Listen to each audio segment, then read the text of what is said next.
बिस्मिल्लाहिर्रहमानिर्रहीम। अस्सलाम वालेकुम students, education with F channel में खुशामदीद। उम्मीद करती हूँ आप लोग बिल्कुल ठीक ठाक होंगे। MTH 101 की सीरीज़ का आज हमने लेक्चर स्टार्ट करना है 37 और इस लेक्चर में हमने पढ़ना है area of a surface of revolution. अच्छा जी, लेक्चर स्टार्ट करने से पहले एक छोटी सी रिक्वेस्ट है, काइंडली मेरे चैनल को लाइक, सब्सक्राइब और कमेंट ज़रूर किया करें। ज़रूर बताया करें आपको मेरा लेक्चर, मेरे जो वीडियोस हैं ये कैसे लग रही हैं, चैनल आपको कैसा लग रहा है। नेक्स्ट इस सीरीज़ के बाद मुझे कौन सी सीरीज़ जो है वो स्टार्ट करनी चाहिए, कमेंट सेक्शन में ज़रूर बताया करें। मुझे आपके कमेंट्स का बहुत बेसब्री से इंतज़ार होता है और वो तमाम स्टूडेंट्स जो मेरे चैनल को लाइक करते हैं, सब्सक्राइब करते हैं और कमेंट देते हैं, उन सब का बहुत बहुत ज़्यादा थैंक यू। और उनके प्यारे प्यारे कमेंट्स का, अच्छे अच्छे कमेंट्स का उससे भी ज़्यादा thank you. Let's start our lecture. आज हमारा जो लेक्चर है वो है, इसमें हमने पढ़ने हैं दो चीज़ें। एक पढ़नी definition of a surface area और एक चीज़ पढ़नी है सरफेस एरिया फार्मूलाज। और इस लेक्चर में भी मेरा जो पेन है वो थोड़ा सा जो है वो टूटा हुआ है, क्योंकि मुझे एक स्टूडेंट ने कमेंट में बताया है कि मिस आपका ये पेन जो है वो टूटा कैसे है। आई डोंट नो, टूट गया। तो इस लेक्चर में भी मैं अपना ये यादगार पेन यूज़ कर रही हूँ। ये मेरा पेन बहुत सपोर्टिव पेन है, तो इसीलिए। अच्छा, स्टार्ट करते हैं सरफेस एरिया प्रॉब्लम। सबसे पहले हम ये देखते हैं कि हमारे पास जो सरफेस एरिया की जो डेफिनेशन है वो हमें क्या बताती है, इसके बारे में थोड़ा सा हम पढ़ते हैं। मैंने यहाँ पे अपने नोट्स में आपके हैंड आउट से थ्योरी सारे रीड करके ना यहाँ पे आपको प्रॉपर एक डेफिनेशन लिख दी है, ताकि आप लोगों को नोट्स देख लें और आप बस इन डेफिनेशंस को अच्छे तरीके से याद कर लें। पूरी आपको थ्योरी जो है ना पढ़नी पड़े। सरफेस एरिया इज़ रफली द एरिया। एक सरफेस एरिया जो है वो एक कोई सा भी एक एरिया है covered by the surface of a solid, जो किसी भी सॉलिड की तरह वजह से जो है ना कवर्ड होता है इन 3 डायमेंशनल शेप, जो कि 3 डायमेंशन शेप होती है। मैंने आपको लास्ट लेक्चर्स में बताया ना कि 3 डायमेंशनल और 2 डायमेंशनल क्या चीज़ होती है, यानी ये 3D शेप पे होती है। फॉर एग्ज़ाम्पल, अब ये एक बुक पड़ी हुई है ना, तो ये इसने जो सरफेस कवर की हुई है ना, तो ये जो सरफेस है ये भी इसी की सरफेस एरिया कहलाएगी। फॉर एग्ज़ाम्पल, ये बुक है, बुक के ऊपर मैं ये पेजेस रख रही हूँ, तो ये भी सरफेस एरिया कहलाते हैं। यानी कोई भी चीज़ जिस जगह पर पड़ी हुई होती है ना, वो उसका सरफेस एरिया कहलाता है। सिंपल सी बात है।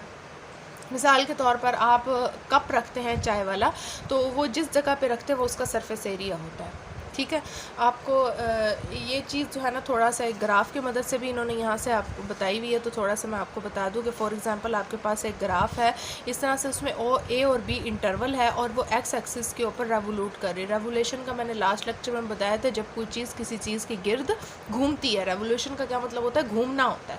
ठीक है, तो इसमें जो है वो हमारे पास कर्व है, फंक्शन दिया हुआ y equals to f of x, y axis दी हुई है। इसी तरह से ये एक प्याले की शक्ल दी हुई है। इसकी मिसाल जो है वो मैं आपको अपने एक चाय वाले कप से दे सकती हूँ। ये मेरा फॉर एग्ज़ाम्पल एक चाय वाला कप है, आप लोग भी घर में चाय पीते होंगे, तो ये एग्ज़ाम्पल इंसान जो है सबसे ज़्यादा चीज़ जो इस्तेमाल करता है ना, तो उसकी ही एग्ज़ाम्पल मोस्टली देता है। तो मैं सबसे ज़्यादा चाय पीती हूँ, तो इसीलिए तो मैंने अपने लेक्चर में जो है वो इसी कप की एग्ज़ाम्पल देनी है। अब फॉर एग्ज़ाम्पल ये एक चाय वाला कप है। अब इस कप के अंदर वाला जो जितना भी एरिया है, यानी कप के अंदर चाय डलती है और जितनी भी जगह घेरती है ना, वो उसका एरिया होती है। यानी कप के अंदर मौजूद, यानी अगर ये कप इस शेप में है तो इसके अंदर जो जगह है ना, वो उसका कप का एरिया कहलाती है। अंडरस्टूड। और जिस जगह ये कप पड़ा हुआ है ना, वो दूसरी जगह का, फॉर एग्ज़ाम्पल अगर मैं इसको टेबल के ऊपर कप को रखती हूँ तो टेबल का सरफेस एरिया वो होगा। अब कप का जो सरफेस एरिया है वो इसके अंदर वाली जगह। अंडरस्टूड, ये बात समझ आ गई? ये इसका सरफेस एरिया हो गया। अंडरस्टूड, बात समझ आ गई? अच्छा जी, area of a surface of revolution में हमने जो चीज़ पढ़नी थी वो थी सरफेस एरिया फार्मूला। अच्छा, ये वाली जो शेप है ना, ये भी एक कप टाइप की शेप बनी हुई है जिसमें ए और बी इंटरवल है, ताकि आपको जो है ना वो इस डेफिनेशन बता रहे हैं कि ये जो इसके अंदर वाली जगह है ना, जैसे ये चाय वाला कप है, तो इसके अंदर ये जो अंदर वाली सरफेस है ना, जो जगह है, ये इसका सरफेस एरिया कहलाती है। तो इस वाले जो कप को ना ये इस शेप में करके दिखाया हुआ है, यानी इसको ऐसे करके दिखाया हुआ है। तो ये वाला जो है इसको आप कह लें ए इंटरवल और इसको कह लें आप बी इंटरवल, और इसके अंदर वाली जो एरिया है ना वो इसका सरफेस एरिया कहलाता है, अंदर। ठीक है, ये आउटसाइड है, इसके अंदर। ठीक है, अच्छा जी, area of a surface of revolution में हम देखेंगे कि सरफेस एरिया फार्मूला जो होते हैं वो हमारे पास 3 टाइप्स के होते हैं।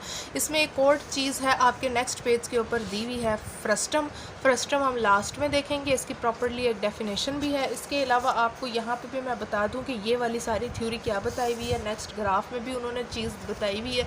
आपको पेज नंबर 241, बाज़ बच्चों के हैंड आउट्स में कुछ और पेज होता है तो इससे परेशान होने वाली बात नहीं है। तो ये चीज़ दी हुई है, तो इसमें इन्होंने वही ए और बी इंटरवल के सब इंटरवल्स किए हुए हैं। तो सब इंटरवल जब किए जाएंगे तो हर इंटरवल का सब फंक्शन होगा, यानी x1 इंटरवल है तो उसका फंक्शन होगा f ऑफ x1।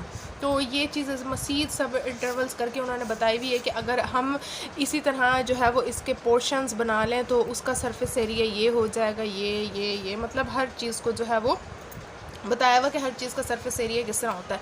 ये वाली चीज़ जो है वो फ्रस्टम की डेफिनेशन में बताई हुई, जो मैं लास्ट में आपको बताऊंगी। सबसे पहले हम सरफेस एरिया के फार्मूलाज देख लें जो आपके पेपर के पॉइंट ऑफ व्यू के लिहाज से बहुत इंपॉर्टेंट है। सिंपल फॉर्म में सरफेस एरिया का जो फार्मूला होता है S = पाई R1 + R2L। अब ये R1 और R2 क्या चीज़ होती है, अब ये आप देखेंगे ये एक जो है वो इसकी सरफेस है, ठीक है।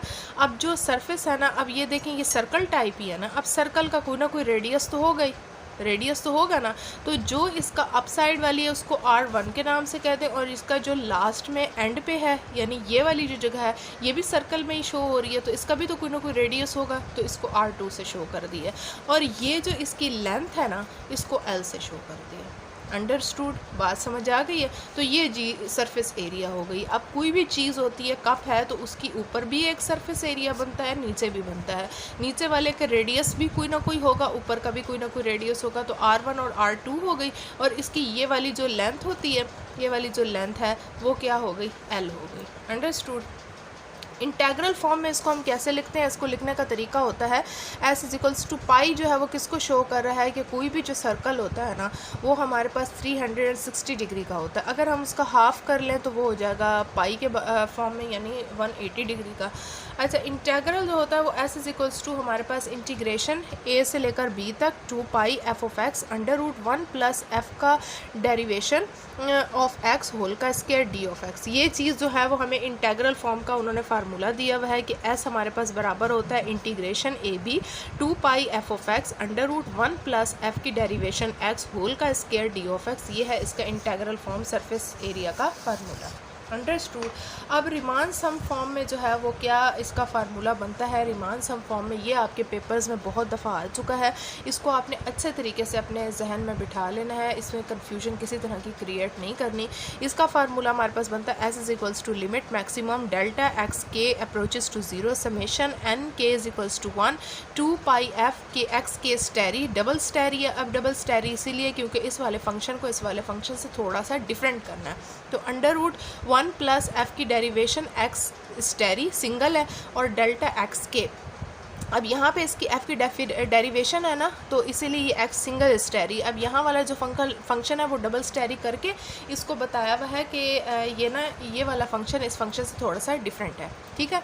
एग्जांपल जो है ये आपकी हैंड आउट्स में दी हुई है, एग्जांपल ये आपके एग्जांपल दी हुई है। अगर आप आ जाएँ पेज नंबर 243 के ऊपर तो उस पर आपको ये एग्जाम्पल दी हुई है जो कि मैंने सॉल्व की हुई है। इस एग्जाम्पल के मुताबिक आपको गिवन एक फंक्शन दिया हुआ y = √1 - x², 0 is less than and equal than x and x is less than and equal than 1/2। ये जो चीज़ इनइक्वालिटी फॉर्म में दी हुई होती है हमने लास्ट लेक्चर में बड़ी डिटेल से पढ़ी हुई है। अच्छा, we know that surface area का जो हमारे पास फार्मूला है वो है AB 2 पाई f(x) 1 + f(x) होल का स्क्वायर डेरिवेशन, सॉरी यहाँ पे जो है वो डेरिवेशन का मैंने साइन नहीं डाला, f(x) की डेरिवेशन होल का स्क्वायर d ऑफ x। अब यहाँ पे हमें a जो है वो 0 दिया हुआ है। अब a इंटरवल हमारे पास क्या है, वो कहता है 0 से लेकर 1/2 तक हमारे पास इंटरवल्स हैं और मिड x बता रहा है। इसका कहने का मतलब ये है कि x जो है वो आपके पास क्या है, कोई भी फंक्शन है, यानी उसकी जो इंटीग्रेशन इंटरवल्स बनते हैं वो 0 से लेकर 1/2 तक हैं। तो a हमारे पास 0 हो गया और b हमारे पास क्या हो गया 1/2। अब फंक्शन हमें क्या गिवन है, फंक्शन हम देखते हैं y हमें दिया हुआ है तो इसको f(x) के इक्वल करेंगे 1 - x का स्क्वायर, 1 - x का स्क्वायर 1/2, अंडर रूट ख़त्म कर दिया। Differentiate with respect to x, पहले इसकी डिफ्रेंशिएशन करते हैं, 1/2 पहले आ गया, 1 - x का स्क्वायर 1 - 2 - 1। अब इस चीज़ में आपने क्या किया, आपने पावर रूल अप्लाई किया। पावर रूल कैसे अप्लाई करते होते हैं, जब भी हमने किसी चीज़ की n x n - 1 D Y over D X, और जो हमारे पास यहाँ पे जो होती है बेस होती है उसका हम अगेन से डेरिवेशन ले लेते होते हैं। सही है, तो ये आ गया 1/2 1 माइनस एक्स का स्क्वायर 1/2 माइनस एक्स, और इसका हमने अगेन से डेरिवेशन लिया तो 1 का डेरिवेशन आ गया 0 और इसका डेरिवेशन आ गया -2x अंडर स्टूड। अब ये आ गया 1 माइनस एक्स स्क्वायर माइनस 1/2 और ये आ गया माइनस एक्स। अब यहाँ आपने minus x over 1 minus X square over, अब ये माइनस में है तो ये नीचे अंडर डिवीजन में आ जाएगा, तो ये आ जाएगा 1/2 अंडरस्टूड। बात समझ आ रही है ना आप लोगों को? अच्छा आगे है जो हम देखते हैं, हमने चूँकि यहाँ पे डेरिवेशन ली थी तो हमारे पास यहाँ पे f ऑफ x की डेरिवेशन ही है। अब यहाँ पे देखें कि मैंने ये वाली चीज़ जो है ना वो बार बार नीचे नहीं लिखी, तो इधर भी इक्वल में f का डेरिवेशन x ही आएगा और यहाँ भी इक्वल में f का डेरिवेशन x ही आएगा। अंडरस्टूड, बात समझ आ रही है ना? तो अब यहाँ पे भी है f का डेरिवेशन x हमारे पास क्या आ गया -x ओवर √-1 माइनस एक्स का square. Put all values in equation 1। Equation 1 कौन सी है? यही है a/b 2 pi f of x 1 plus f of x, फिर मैंने यहाँ पर डेरिवेशन नहीं डाला, होल का स्क्वायर d ऑफ x। ये चीज़ बेटा आपने अच्छे तरीके से बच्चों याद रखनी है ताकि आप लोगों को ना किसी भी तरह की कोई परेशानी ना हो। जब आपको फार्मूलाज आते हैं ना तो ये, और हमें मेथड आता है डेरिवेशन और इंटीग्रेशन का, तो ये जो स्टेप्स होते हैं ना ये हमारे लिए प्रॉब्लम बिल्कुल भी नहीं करते हैं। प्रॉब्लम सिर्फ उस सूरत में होती है जब हमें किसी चीज़ की समझ नहीं आ रही होती। आपने अपने कॉन्सेप्ट्स मैथ में क्लियर करने हैं। जिसके कॉन्सेप्ट्स क्लियर होते हैं ना वो मैथ ऐसे फर कर लेता होता है, उसे किसी चीज़ की टेंशन नहीं होती। इसीलिए आपने जो है ना कॉन्सेप्ट अपने क्लियर करने। अब जब आपके पास ये चीज़ आ गई है, अब आपने इसमें वैल्यूज़ पुट करनी है। 2 पाई 0 से लेकर 1/2 तक इसकी इंटरवल्स हैं। f ऑफ x हमारे पास पहले क्या था? 1 माइनस एक्स स्क्वायर था, फिर आ गया 1 प्लस माइनस एक्स ओवर, और ये देखें अब यहाँ पे जो हमने वैल्यू पुट की ये f डेरिवेशन x की और यहाँ पे f ऑफ x की वही पहले वाली वैल्यू पुट की है। ये छोटी छोटी सी बेसिक्स बातें हैं, ये अपने जहन में रखने, कंफ्यूज नहीं होना। अब यहाँ पे देखें, यहाँ पे f ऑफ x हमारे पास √-x होल का स्क्वायर में थी ना, अंडर रूट में आपने वो f ऑफ x की थी। हमने फार्मूले में चूँकि हमें दिया हुआ ना कि आपने f की डेरिवेशन x निकालनी, इसीलिए हमने ये डिफ्रेंशिएट किया विद रिस्पेक्ट टू x। यानी इसमें से हम कोई चीज़ खुद से इजाफी या रटा रटाया काम नहीं कर रहे, हम हर चीज़ फार्मूले को देख के कर रहे हैं। समझ आ रही है ना? इस चीज़ को आपने अच्छे तरीके से देखना है। अच्छा जी, आगे 1 प्लस फिर हमने f डेरिवेशन x जो वैल्यू निकाली थी यहाँ पे वो हमने पुट कर दी। होल का स्क्वायर आ गया 2 पाई 0 से लेकर 1/2 1 minus X square 1 plus x का स्क्वायर, ये होल का स्क्वायर है, इसके साथ स्क्वायर हो गया, माइनस का साइन ख़त्म हो गया स्क्वायर की वजह से। फिर आ गया अंडर रूट का अलहदा से स्क्वायर आ गया, फिर ये आ गई 1 माइनस एक्स का स्क्वायर। ये डॉट जो है ना ये मल्टीप्लिकेशन को शो करता है। आप ये समझे कि पता नहीं ये शायद वो आ गया पॉइंट में कोई वैल्यू आ गई, नहीं, मल्टीप्लिकेशन को शो कर रहा है। 1 प्लस ये मैंने इधर डाल दिया, आप इधर भी ये करें कि इस चीज़ मल्टीप्लाई हो रही है, फार्मूले में ना करें। ये चीज़ आपको सिर्फ समझाने के लिए कि ये चीज़ मल्टीप्लाई हो रही है क्योंकि आगे जाके इसमें कटिंग भी होनी है। अच्छा, 1 plus X square 1 minus X square under root से कैंसिल हो गया, ठीक है। अब ये चीज़ देखें, जब मैं एलसीएम लूँगी तो यहाँ आएगा 1 माइनस एक्स का स्क्वायर, ये वाली चीज़ 1 से मल्टीप्लाई होकर सेम वैसे ही आ जाएगी, ये वाली चीज़ इससे कट जाएगी तो एक्स स्क्वायर आ जाएगा, माइनस एक्स का स्क्वायर और प्लस का एक्स स्क्वायर कैंसिल हो गया। अब ये चीज़ हमारे पास क्या आ गई 1/1 माइनस एक्स का स्क्वायर अंडरस्टूड। अब देखें आप नेक्स्ट के लास्ट में क्या हो गया, s equals to 2 pi 0 1/2 under root आपके पास आता है 1 माइनस एक्स का स्क्वायर 1/√1 माइनस एक्स का स्क्वायर। ये इससे कैंसिल और ये इससे कैंसिल हो गया, हमारे पास आंसर क्या आ गया 1 आ गया, यानी 2 पाई 0 1/2 डी ऑफ एक्स हमारे पास क्या आ गया 1 आ गया। अब ये चीज़ यहाँ पे ख़त्म नहीं हुई, अब आपको पता है अच्छे तरीके से नेक्स्ट स्टेप हमने क्या करना है, लेकिन फिर भी मैंने कर दिया। आप देखें नेक्स्ट हमारा स्टेप ये है कि s इक्वल्स टू 2 पाई, आपने इसका क्या किया, इसमें आगे 0 से लेकर 1/2 तक इंटीग्रेशन आ गई। s equals to 2 pi 1/2 upper limit minus lower limit हो गई। इसमें लिमिट जब upper limit minus lower limit की है तो हमारे पास एलसीएम आ गया 2 पाई ओवर 2, 2 से कैंसिल हो गया, ये आप यहाँ पे 2 से कैंसिल कर दें, हमारे पास पाई आंसर आ गई। ये जी आपके जो एग्जाम्पल यहाँ पे आपके हैंड आउट्स में की दी थी, इसको हमने बड़े ही अच्छे तरीके से और डिटेल से यहाँ पे सॉल्व कर लिया। यहाँ पे थोड़ी सी कन्फ्यूजन है, डायरेक्ट स्टेप इन्होंने किए हुए होते हैं तो थोड़ी सी कन्फ्यूजन है, ये मैं इसीलिए एग्जांपल्स हैं वो नोट्स के ऊपर सॉल्व करके लिख देती हूँ ताकि आप लोग जो है ना एक लेक्चर सुने और आपको सब कुछ आ जाए, आपको बार बार जो है वो नोट्स को खोलने और ये करने की ज़रूरत ना पड़े। अच्छा, बारी आती है फ्रस्टम की, जो मैंने आपको कहा था मैं लास्ट में बताऊँगी। उसको लास्ट में बताने का मतलब ये नहीं था कि टॉपिक से अलहदा है, लास्ट में बताने का मतलब ये है कि फ्रस्टम एक बिल्कुल नई चीज़ है जो आपने पहले लास्ट क्लासेस में नहीं पढ़ी होगी, तो मैंने कहा ज़रा इसको थोड़ा सा अच्छे तरीके से करवा दूँगी। आप frustum of a cone is a solid, एक ऐसी किसी भी कोन का जो सॉलिड एरिया होता है उसे कहते हैं। ये मैं आपको समझाती हूँ, पहले डेफिनेशन देखते हैं। That you can get if you chop off the pointed top of a cone. कोई सी भी एक कोन की शक्ल ले लें, कोन ऐसी होती है ना, ऐसी शक्ल में होती है, इसका जो ऊपर वाला हिस्सा होता है ना उसको हम कहते हैं फ्रस्टम। अब मैं आपको बिल्कुल वही, मेरे पास एक ही एग्ज़ाम्पल है चाय के कप वाली जो मेरा फेवरेट है, मैं उसी की एग्ज़ाम्पल दूंगी। ये जो इसका कॉर्नर है ना, ये कॉर्नर, ये जो ऊपर की तरफ कॉर्नर है, ये फ्रस्टम कहलाता है। सिंपल सी बात है। अब आप इसकी लंबी चौड़ी डेफिनेशन में जाएंगे जो कि आपके नोट्स में अवेल है, उसमें जाएंगे तो आपको थोड़ी सी मुश्किल लगेगी, लेकिन मैंने आपको इजीली यहाँ पे बता दी कि फ्रस्टम जो है ना, कोई भी सॉलिड हो ना, कोई भी कोन टाइप का होता है। अब ये देखें, ये कप भी तो एक इसी तरह की शक्ल का ही है। अब इसके एंड पे देख लें, ये जो वाइट सी आपको नज़र आ रही है, ये भी ये सॉलिड सी है, और ये जो है ना इसके कॉर्नर्स बने हुए हैं, तो ये क्या है, फ्रस्टम कहलाती है। इसी तरह से ये चाय का कप है, इसके ऊपर वाली जो सॉलिड सी चीज़ होती है, जो कॉर्नर है ना, ये फ्रस्टम कहलाता है। सिंपल सी चीज़ है, कुछ समझने वाली मुश्किल चीज़ ही नहीं है। अब अगर हम इसका यहाँ से एक पीस निकाल लेते हैं, जिस तरह मैंने लास्ट एग्जांपल में आपको कहा था कि आप कोई भी एक टिन पैक ले लें, उसका इतना सा आप जो है वो चिप निकाल लें छोटी सी, तो उसकी जो ऊपर वाली लेयर होगी ना, वो उसका फ्रस्टम कहलाती। अंदर वाला जो एरिया होता है वो सरफेस एरिया होता है। ऊपर वाली जो ये बाउंड्री होती है, जो ऊपर वाली कॉर्नर्स हैं, ये बाउंड्री टाइप के, ये इसका फ्रस्टम कहलाते हैं। अब फ्रस्टम की जो डेफिनेशन थी ये आप लोगों के इसमें हैंडआउट्स में दी हुई है, यहीं से मैंने नोट की है। फ्रस्टम की डेफिनेशन नोट्स बनाए हैं, और आपको यहाँ पे जो है वो उन्होंने वो भी दी हुई है, डायग्राम भी बना के दी हुई है। इसी तरह से एक चिप ली है, ये ऊपर से भी सरफेस फ्रस्टम टाइप है, नीचे से भी। अब ये इन्होंने R1 और R2 की चीज़ समझाई हुई है, ये देखें।